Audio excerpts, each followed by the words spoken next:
Bonjour à tous, ici le héros de l'histoire, votre spartiate dévoué. Aujourd'hui on se retrouve pour l'exploration de l'acropole d'Athènes dans Assassin's Creed Odyssey. Avant de commencer, qu'est-ce qu'une acropole? Eh bien dans l'Antiquité grecque, une acropole désigne la partie haute d'une cité. Cette partie haute d'une cité pouvait servir de forteresse ou bien de sanctuaire. Pour ce qui est de l'acropole d'Athènes, au 5e siècle avant Jésus-Christ et plus particulièrement en 431 avant Jésus-Christ, date à laquelle se déroule le jeu, elle sert de sanctuaire. C'est ce que nous allons découvrir. Sans plus attendre, c'est parti pour l'Athènes antique. Nous voici donc devant le sanctuaire de l'acropole. Pour commencer notre exploration, je souhaite vous montrer une vue d'ensemble de l'acropole d'Athènes. Et je vais vous montrer notamment les lieux qu'on va visiter. Alors tout d'abord, on va commencer par les propylées. Les propylées, c'est ce bâtiment-ci. Ensuite, nous irons visiter le petit temple d'Athéna Niké. Voilà, c'est ce petit temple. Ensuite, on se dirigera vers la statue d'Athéna, qui est juste là. Une fois qu'on aura vu la statue d'Athéna, on ira visiter l'Erechtheion. Donc l'Erechtheion, c'est ce temple qui est là, juste là derrière. Et enfin, on terminera par le Parthénon, qui est juste ici. Avant de poursuivre, petite précision, l'acropole tel que nous le voyons dans Assassin's Creed Odyssey, on le doit au projet de réaménagement de Périclès. Alors Périclès, qui c'est? C'est un homme d'État athénien qui a vécu entre 495 et 429 avant Jésus-Christ. C'est donc un personnage historique d'importance qui apparaît d'ailleurs dans Assassin's Creed Odyssey. Cela étant dit, je disparais et c'est parti pour l'exploration. Pour atteindre le sanctuaire de l'acropole, nous passons tout d'abord par les propylées. Alors un propylée, en grec, cela désigne un vestibule qui se situe avant l'entrée d'un sanctuaire, d'un palais ou bien encore de l'agora.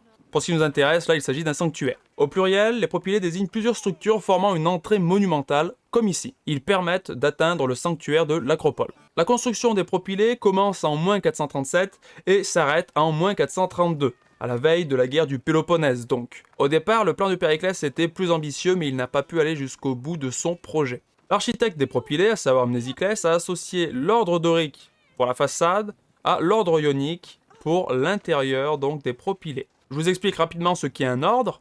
Alors, en architecture, un ordre détermine les proportions, les formes et l'ornementation de toute partie construite en élévation. Cela concerne donc notamment les fameuses colonnes. Les Grecs de l'Antiquité parlent d'ordre dorique, d'ordre ionique et d'ordre corinthien. Sur l'acropole, donc, nous rencontrons l'ordre dorique et ionique. Cela étant dit, je vais donc vous expliquer la différence entre l'ordre dorique et l'ordre ionique pour ce qui nous intéresse. Alors si on prend la façade des propylées, comme je le disais, elle est d'ordre dorique. Ce qui permet de l'affirmer, ce sont tout d'abord les colonnes. Si je m'approche de la colonne, vous voyez, il n'y a pas de base. Le fait qu'il n'y a pas de base, c'est une caractéristique même de l'ordre dorique. Et tout en haut, le chapiteau est à échine plate, c'est-à-dire qu'il n'y a pas de fioriture, disons. Voilà. Parlons maintenant de la frise. Ce qui caractérise une frise de l'ordre dorique, ce sont les triglyphes qui séparent les métopes. Une métope, c'est un panneau architectural de forme rectangulaire décoré par des reliefs. Donc ici, cela représente des personnages. Voilà. Et donc pour ce qui est des triglyphes qui séparent les métopes, ce sont ces ornements de couleur bleue et qui ressemblent à 3 traits. Voilà. Ça, c'est une caractéristique de l'ordre dorique donc. En somme, pour vous résumer ce qu'est l'ordre dorique, je dirais que c'est l'ordre le plus sobre en fait. Maintenant, entrons à l'intérieur des propylées et admirons l'ordre ionique. Donc nous y voici, et qu'est-ce qui caractérise les colonnes de l'ordre ionique par rapport aux colonnes de l'ordre dorique? Eh bien, c'est qu'il y a tout d'abord une base moulurée, comme vous pouvez le voir ici. Tandis que regardez, sur la colonne dorique, il n'y a pas de base. Ensuite, si on regarde le chapiteau, contrairement au chapiteau de l'ordre dorique qui est simple, qui est à échine plate, là nous avons des volutes. Vous voyez, hop, je vais grimper pour vous le montrer d'un peu plus près. Ces chapiteaux à volutes sont caractéristiques de l'ordre ionique. Vous voyez clairement la différence entre ce chapiteau et celui-ci. Voilà, vous allez vraiment devenir incollable sur l'ordre dorique et l'ordre ionique. Je suis vraiment très content d'ailleurs que Ubisoft a pensé à respecter ces détails-là, puisqu'on a vraiment les propylées avec la façade dorique et l'intérieur ionique. Ça fait vraiment plaisir de voir ça, je suis vraiment content que ça ait été respecté. Voilà. Alors après, bien sûr, il y aura des éléments, d'autres détails qui ne seront pas respectés, mais bon, ça reste un jeu vidéo, ça reste vraiment très bien fait. Je suis content, ça permet quand même d'avoir une vision des propylées qui sont plutôt correctes. Alors avant de poursuivre, on va faire un petit détour par le temple d'Athéna Niké. Voilà, le petit temple d'Athéna Niké. J'espère que YouTube ne va pas me censurer parce que Niké ce n'est pas un gros mot, hein, c'est le terme grec qui désigne la victoire. Alors pourquoi Athéna Niké, pas simplement Athéna? Eh bien en fait le terme Niké est une épiclèse, il en existe de toutes sortes. Et une épiclèse, à quoi ça sert? Eh bien il s'agit d'un mot qui suit le nom d'une divinité et qui permet d'annoncer l'aspect précis de la divinité en question que l'on vénère dans un temple. Donc là, pour ce qui est de Athéna, c'est Athéna Niké dans le sens où c'est la déesse qui personnifie la victoire. C'est pas simplement Athéna, c'est le côté victorieux qui est mis en valeur. Donc si on s'approche du temple d'Athéna Niké, voilà, on peut constater, vous le savez maintenant, qu'il est d'ordre ionique. Il n'y a qu'à regarder donc les colonnes. Vous reconnaissez les chapiteaux volutes et puis les bases. Voilà. Alors pour ce qui est des dates de construction de ce petit temple, eh bien selon les sources, cela varie. Soit il a été construit entre moins 432 et moins 421, soit il a été construit entre moins 427 et moins 424. Alors si le jeu est censé se passer en moins 431, donc au tout début de la guerre du Péloponnèse, soit les travaux n'avaient pas commencé, soit ils venaient tout juste de commencer. Ce qui explique donc qu'il reste des échafaudages comme ici. Voilà donc pour le temple d'Athéna Niké, un petit temple. Ensuite, on va donc maintenant retourner vers les propylées et on va les traverser pour rejoindre notre prochain lieu de rendez-vous, à savoir la statue de la déesse Athéna. Donc il faut attendre qu'elle charge. Voilà, le temps de chargement était un petit peu long, c'est bon. C'est une statue en bronze que l'on attribue à Phidias. En quelques mots, Phidias est un célèbre artiste de la Grèce antique, ayant vécu entre 490 et 430 avant Jésus-Christ. Cette statue d'Athéna aurait été faite aux alentours du milieu du 5e siècle avant Jésus-Christ, donc dans les années 450. Cette statue célèbre la victoire de Marathon. La bataille de Marathon a eu lieu en moins 490, pendant la première guerre médique. Lors de cette bataille, les Athéniens et les Platéens se sont battus contre les Perses. À propos de la taille de la statue, ce qui est sûr, c'est qu'elle était effectivement colossale. En effet, selon certaines sources, elle était visible par les marins à plus d'une quarantaine de kilomètres de là où elle se situait. Donc voilà pour la statue d'Athéna, et avant de poursuivre, petit bonus, rien que pour vous, puisque nous sommes juste à côté, voici le sanctuaire dédié à Artémis. Ce sanctuaire s'appelle le Braouroneion. Alors Artémis, elle est facile à reconnaître, elle est souvent accompagnée d'une biche, et elle a comme attribut un arc et des flèches.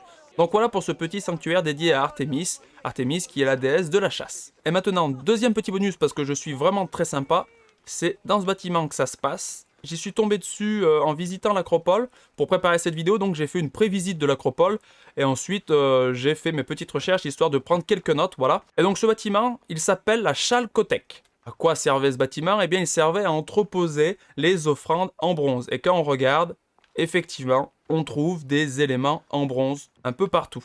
Donc c'est un bâtiment qui existait vraiment et qui servait effectivement à entreposer les offrandes faites en bronze. Donc voilà pour la chalcothèque et le sanctuaire d'Artémis. J'espère que ces deux petits bonus vous ont plu. Et maintenant on passe à notre prochain lieu de rendez-vous, à savoir l'Erechtheion. L'Erechtheion est un temple de l'ordre ionique. Il n'y a qu'à voir les colonnes qui ont une base et qui ont un chapiteau avec des volutes. Voilà, et puis la frise, sur la frise il n'y a pas de triglyphe.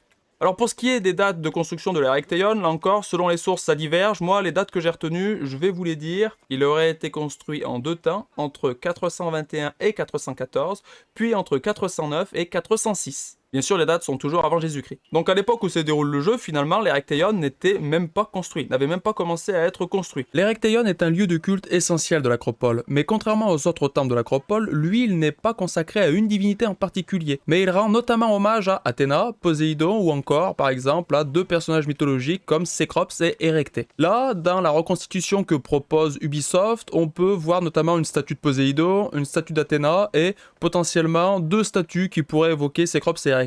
Mais je vais vous en parler, on va commencer donc par la statue de Poséidon. Alors avant d'aller voir la statue de Poséidon, je tiens à préciser qu'il n'est pas du tout sûr qu'il y avait effectivement une statue de Poséidon. Moi ce que j'ai pu découvrir c'est qu'il y avait effectivement une statue d'Athéna, deux tombes, celle d'Érectée et de Cécrops, donc j'ai pas vu quelque part qu'il y avait une statue de Poséidon, mais comme il y en a une, on va aller la voir. Après, ce qu'il faut garder à l'esprit, bien sûr, c'est qu'Ubisoft mélange des éléments effectivement historiques et des éléments qu'ils ont eux-mêmes inventés pour compléter certaines zones qui peuvent être lacunaires dans les sources, par exemple, ou juste parce qu'ils trouvaient que c'était mieux ainsi pour le level design ou pour le gameplay, voilà. Donc nous avons ici une statue de Poséidon, on le reconnaît grâce à son trident. Poséidon, c'est le dieu des mers et des océans dans la mythologie grecque. Ensuite, cherchons donc la statue consacrée à Athéna. Où est-elle, Athéna? Vous le savez, j'ai pas pensé à le préciser tout à l'heure quand on parlait de la statue, mais c'est la déesse de la sagesse chez les Grecs. Elle est aussi liée à la guerre. Donc là voici la statue d'Athéna. Donc comment on reconnaît une statue d'Athéna? Eh bien tout simplement, elle est souvent représentée avec une lance et un bouclier. Parfois aussi, il y a une chouette qui l'accompagne, voire un serpent. Donc voilà pour la statue d'Athéna. Maintenant, essayons de voir si on trouve les statues de Cécrops et d'Érectée. Alors ici, je vois deux statues. Je ne sais pas exactement à quoi ressemblent les statues de Cécrops et d'Érectée.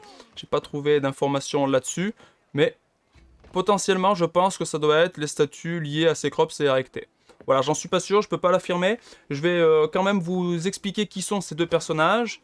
Ils sont moins connus. Cécrops, c'est le fondateur mythique d'Athènes, c'est le premier roi légendaire de l'Attique. Et pour ce qui est d'Érectée, il s'agit du 6e roi légendaire d'Athènes. Il a eu un fils qui s'appelle Cécrops, et il ne faut pas le confondre avec le Cécrops dont nous avons parlé juste avant. L'un des éléments remarquables de ce temple, c'est le portique des Cariatides. Alors, je vous y emmène, je vais vous montrer ce fameux portique des Cariatides. Le voici. Alors, une Cariatide, c'est une statue de femme souvent vêtue d'une longue tunique et qui faisait office de colonne, comme ici. Voilà, on a un parfait exemple de ce qu'est une cariatide, et là nous avons donc le portique des cariatides. Donc voilà, très content de vous avoir montré ça, très content de vous avoir montré l'Érectéion. Donc maintenant qu'on a parlé de l'Érectéion, on passe au gros morceau, à savoir le Parthénon. Alors le Parthénon a été construit entre 447 et 432 avant Jésus-Christ. L'architecte en charge des travaux était Iktinos. C'est un temple de style dorique. Et donc maintenant, vous le savez, le style dorique se caractérise par des colonnes qui n'ont pas de base, ce qui est bien le cas, et des chapiteaux à échine plate, des chapiteaux donc sobres, comme nous le voyons ici. Si on escalade et qu'on s'approche donc de la frise extérieure, eh bien on voit qu'il y a les triglyphes dont nous avons parlé tout à l'heure, qui séparent les métopes. Voilà, et si on grimpe un petit peu plus, on peut voir donc le fronton. Alors, je me suis renseigné, on va mettre la carte rapidement, je vais vous montrer. Donc, sur le fronton occidental, donc là où nous sommes, le fronton est censé représenter une lutte entre Athéna et Poséidon pour la possession de l'Attique. Donc là, si on regarde, je n'ai pas l'impression que cela représente effectivement une lutte entre Athéna et Poséidon. Peut-être, pourquoi pas ici, là, représentation d'Athéna, mais je ne vois pas un Poséidon avec un trident qui serait clairement identifiable. Donc, difficile à dire si cela représente vraiment cela. Et sur le fronton oriental, donc là où on se dirige, normalement ce fronton est censé représenter la naissance d'Athéna. Vous savez, Athéna est sortie de la tête de Zeus. Elle est née comme ça. Et donc là on est sur le fronton oriental, et c'est exactement la même chose qui est représentée alors que ça devrait être différent. Petite anecdote à propos du Parthénon, aujourd'hui le Parthénon n'a plus de toit. Alors voici ce qu'il s'est passé. Le 26 septembre 1687, lors d'une guerre qui opposait les Vénitiens et les Ottomans. Eh bien les Ottomans se servaient du Parthénon comme d'une poudrière. Et les Vénitiens ont tiré un boulet de canon qui a enflammé malheureusement cette poudrière, ce qui a fait exploser le toit, plusieurs colonnes et de nombreuses sculptures. Donc voilà pour la petite histoire de pourquoi le Parthénon est en si mauvais état. Vous le savez maintenant. Allons maintenant à l'intérieur du Parthénon. Je vais vous montrer la statue chryséléphantine d'Athéna. La voici. Athéna, donc on la reconnaît encore une fois à son bouclier, à sa lance, et là nous avons un serpent, qui est l'un de ses attributs avec la chouette. Est-ce qu'il y a une chouette avec elle? Non, je n'ai pas l'impression, en tout cas je n'en vois pas. Donc une statue chryséléphantine, comme je le disais, c'est quoi? Ce genre de statue se caractérise par l'usage de plaques d'ivoire et d'or que l'on assemblait sur une armature de bois. Donc, comme cette statue que nous voyons ici. Alors, il y a un petit détail que je veux vous montrer, c'est dans la main d'Athéna. Vous voyez, cette petite statue, c'est la déesse Victoire, que l'on appelle Niké.